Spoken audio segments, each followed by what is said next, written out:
My mama always said, "Baby girl, when a man starts buying jewelry after disappearing all night, check his phone." I should have listened. Instead, I wore his guilt around my neck while he wore another woman's lipstick on his collar. Not anymore. Hey, it's Nia here. Before we get into this mess, let me just say, I never thought I'd be that girl. You know, the one who ignores every red flag waving in her face because she's too busy planning forever with someone who's planning tonight with somebody else. That was me 3 years ago, young and hopeful, thinking I'd found my person in Andre. College sweethearts turned live-in lovers, building what I thought was our foundation. But baby, love made me blind, and trust made me stupid. If you've ever sacrificed your worth for someone else's convenience, this story is for you. Stay with me and subscribe, because by the end, we'll both be standing in our truth. I still remember that night. Him walking through our door at 2 a.m., that guilty look painted across his face, blue velvet box in hand. The diamonds caught the light just right, almost bright enough to blind me from seeing the perfume on his collar. Almost. That necklace cost more than our rent, and as he clasped it around my neck, his hands shaking, I realized some prices are too high to pay. The weight of those diamonds felt nothing compared to the weight of knowing exactly what they were meant to cover up. I met Andre during my junior year at Howard. It was at one of those house parties where the music is too loud and the rooms are too hot, but nobody cares, because we were young and alive, and possibilities stretched before us like an endless road. He caught my eye across a crowded living room, tall, confident, with a smile that could light up the darkest corners of my doubt. When he asked for my number, I pretended to think about it for a second before saying yes. That game didn't last long, though. Our first date wasn't anything fancy, just coffee at that little shop near campus, where students went to pretend they were going to study. We talked until they closed, about everything and nothing, his dreams of opening his own architecture firm, my passion for digital marketing, the way his grandmother raised him to be a gentleman, the way my mother raised me to never depend on one. Looking back, I wonder if we were both just performing who we thought we should be, instead of showing who we were. Those early months felt like floating. His good morning texts, study sessions that turned into laughter sessions, the way he'd wait for me after class, rain or shine, the respect he showed around my friends, how he'd listen, really listen, when I talked about growing up in Detroit, about my father leaving, about the women in my family who built themselves from nothing. "You're different," he'd say, and fool that I was, I believed him. By senior year, we were inseparable. I was there when he got his first big internship. He was there when I cried after bombing an interview. His family welcomed me at Sunday dinners. His mother's collard greens almost as good as my auntie's. Almost. My girls loved him too. "Girl, he looks at you like you hung the moon," my best friend Tasha would say. When graduation came, moving in together seemed like the natural next step. We found a small apartment in Silver Spring. Nothing fancy, but it was ours. The first time I saw him put his key in our door, I thought, this is what home feels like. I didn't notice then how he'd sometimes check his phone and suddenly need to run to the store, or how certain friends of his would call only when I wasn't around. The signs were there, written in invisible ink. It would take me years to learn how to read them. It started with small things, the kind you brush off because confronting them means confronting something much bigger, something you're not ready to face. Andre would be unreachable for hours, then claim his phone died. He'd say he was working late, but his coworker would mention seeing him leave at 5 when I ran into her at the grocery store. Little inconsistencies that I filed away, telling myself I was being paranoid, possessive, everything I swore I'd never be. 6 months into living together, the late nights became routine. 2, 3 in the morning, and he'd slip into bed smelling like outside and cologne I didn't buy him. When I'd ask, he'd kiss my forehead and mumble something about client meetings or drinks with potential investors. I'd watch him shower immediately, no matter the hour. Watch him tuck his phone under his pillow while he slept. The pit in my stomach grew, but I swallowed it down with excuses I made for him. Trust is everything in a relationship, my mama would say during our Sunday calls. I'd agree while staring at the passcode he'd recently added to his phone. When did secrets become part of our foundation? The first big argument happened on my birthday. He promised a special dinner, but texted last minute about an emergency meeting. I spent the evening alone with a cupcake and Netflix, makeup done and dress still on the hanger. When he finally came home at midnight, he brought an expensive handbag, the one I'd pointed out months ago during a weekend shopping trip. His apology seemed genuine, his eyes pleading. The bag sat on our dresser for weeks before I used it, like accepting it meant accepting what was happening. My girls started noticing too. "You don't laugh like you used to," Tasha observed over brunch one Saturday. "And why does he never come around anymore?" I defended him reflexively, listing his accomplishments, his stress, his dreams, anything but addressing their concerns. After all, what would I say? That I was afraid of what I'd find if I dug too deep, that I'd built too much of myself around him to risk it all crumbling. Then came the passcode changes, the hushed phone calls in the bathroom, the business trips with inconsistent details, the lipstick smudge on his shirt collar that he claimed came from hugging a client, each lie more insulting than the last. When I finally gathered the courage to confront him, his defense was a masterclass in gaslighting. "You're imagining things. Why are you so insecure? This is why I can't talk to you anymore." He'd twist my words until I was apologizing for questioning him. The fights would end with him storming out, returning hours later with peace offerings, concert tickets, jewelry, weekend getaways, each gift more expensive than the last, as if my silence had a price tag that kept increasing. I started shrinking myself, stopped asking questions, wore the gifts like armor, as if they could protect me from the truth. My friends' voices became distant as I pulled away, embarrassed by what I was allowing. In the mirror, I barely recognized the woman staring back. She looked like me, but her eyes held a sadness I'd never known before. They say the truth always reveals itself, no matter how deeply it's buried. For me, it came on a random Tuesday afternoon when I decided to leave work early with a migraine. Our apartment was quiet when I walked in, expecting emptiness. Instead, I found Andre's laptop open on the coffee table, a rarity since he guarded it like a state secret. A notification popped up as I walked past.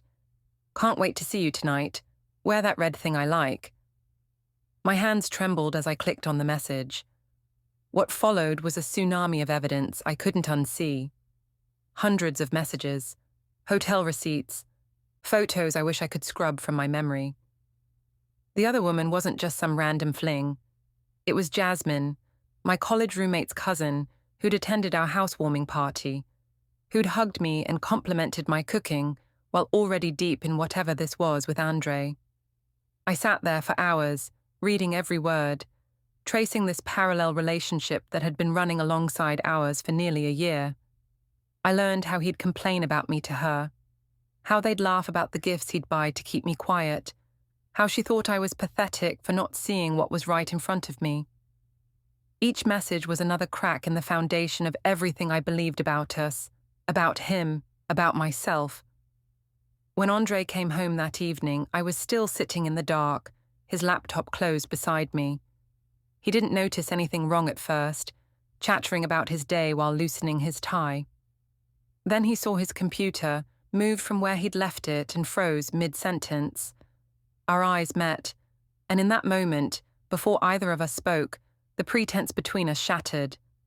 "It's not what you think," he started, but even he couldn't maintain the lie with conviction.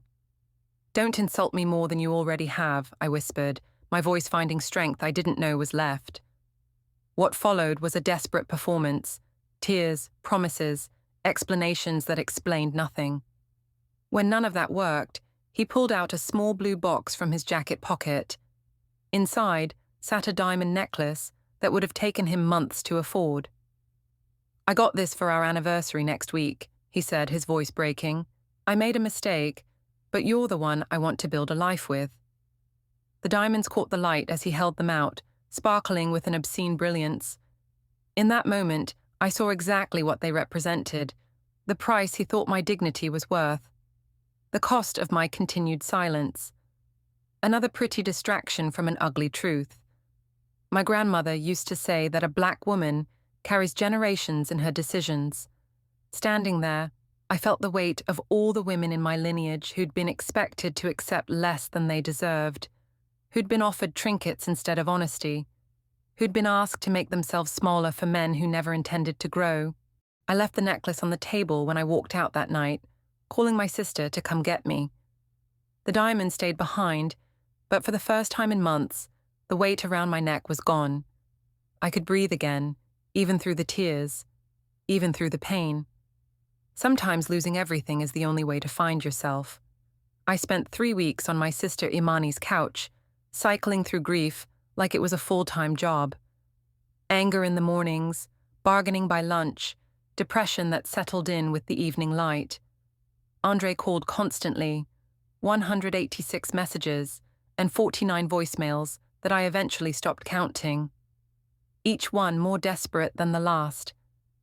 He showed up at Imani's door with flowers until she threatened to call the police. He contacted mutual friends to check on me, really just fishing for information on whether I was coming back. The hardest part wasn't missing him. It was mourning the future I thought we had. The wedding we'd discussed, the house with the big backyard, the 2 kids and a dog. Dreams disintegrate differently than relationships. They linger like ghosts, haunting the corners of your mind when you least expect it. "He's saying he'll go to therapy," my friend Julian told me during a coffee meetup I'd finally agreed to. "Says he made the biggest mistake of his life. Maybe 6 months ago, that would have been enough. I'd have interpreted his desperation as love rather than fear of consequences. But something had fundamentally shifted inside me. The woman who might have forgiven him seemed like a distant relative I once knew, someone I regarded with compassion but couldn't quite understand anymore. My mother came to visit that 3rd week, sitting beside me on Imani's porch with 2 glasses of her famous sweet tea. "You know," she said quietly, "my mama stayed with my daddy through 3 different women because she said that's just what a wife does, forgives, endures." She squeezed my hand. Took me years to unlearn that, to understand that forgiveness doesn't mean returning to harm. That conversation unlocked something in me. How many women in my community had been conditioned to accept betrayal as an inevitable tax on love? How many had been taught that their worth was measured by how much they could withstand? The narrative was so deeply embedded in our collective consciousness that leaving was often seen as failure rather than self-preservation. When Andre showed up at Imani's that weekend with the diamond necklace and a new car key, a lease he'd signed in my name without permission for "when you come home," I felt nothing but clarity.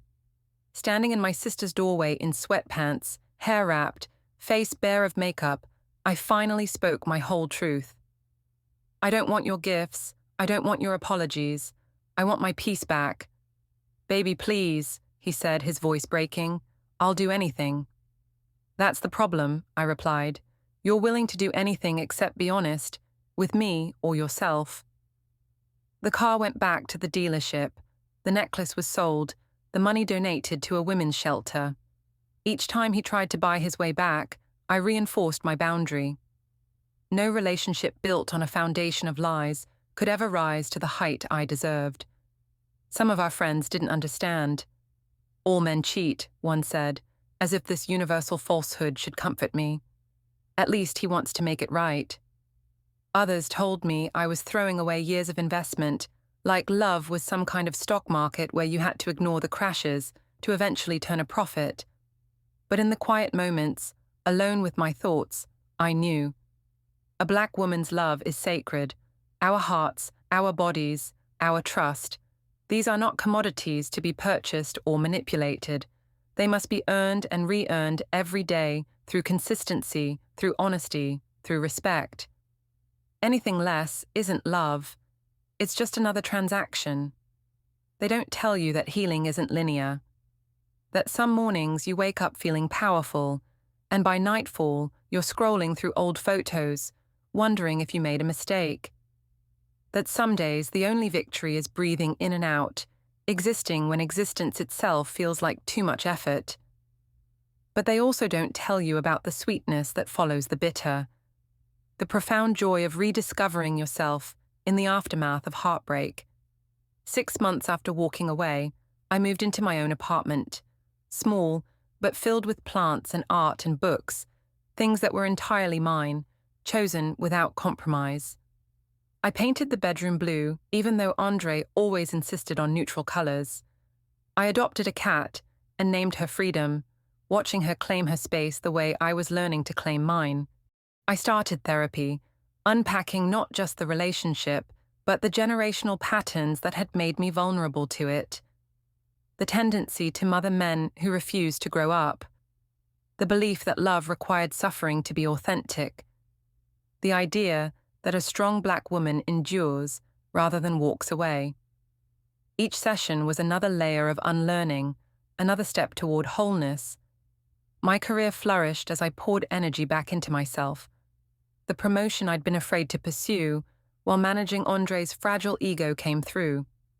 My sister teased that my bank account looked healthier without him draining it for business opportunities that never materialized. Dating again wasn't a priority, but healing was. I learned that loneliness and solitude are different countries with different languages. One depletes, the other replenishes. In solitude, I found my voice again, literally rejoining the community choir I'd abandoned when Andre complained about rehearsal schedules. The first time I hit a high note that made the church rafters vibrate, tears streamed down my face. Something that had been silenced was singing again. The hardest lesson was forgiveness, not of Andre, but of myself, for staying too long, for accepting too little, for believing that love should hurt. But with time, I understood that self-compassion isn't weakness, it's the ultimate form of self-respect. When people ask if I'm bitter about what happened, I tell them the truth. I'm grateful.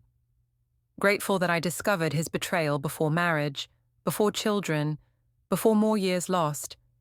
Grateful for the woman I've become in the fire of that pain. A diamond may be formed under pressure, but a black woman's spirit, that's something far more precious, far more resilient than any stone he could ever buy me. Looking back now, 2 years later, I barely recognize the woman who thought diamonds could bandage bullet wounds. That version of me seems like a character in someone else's story, familiar, but distant. The journey from there to here wasn't pretty or Instagram-worthy. It was ugly crying in bathroom stalls and therapy sessions where I couldn't speak through the tears. It was learning to sleep alone in a bed that felt too big and waking up to realize, eventually, that it was just the right size. But here's what I want you to take from my story. Your worth isn't negotiable. Not for diamonds, not for promises, not for the comfort of familiarity. When someone shows you they're willing to lie to your face while holding your heart in their hands, believe them the first time. Don't let someone buy your silence with diamonds when your peace is priceless.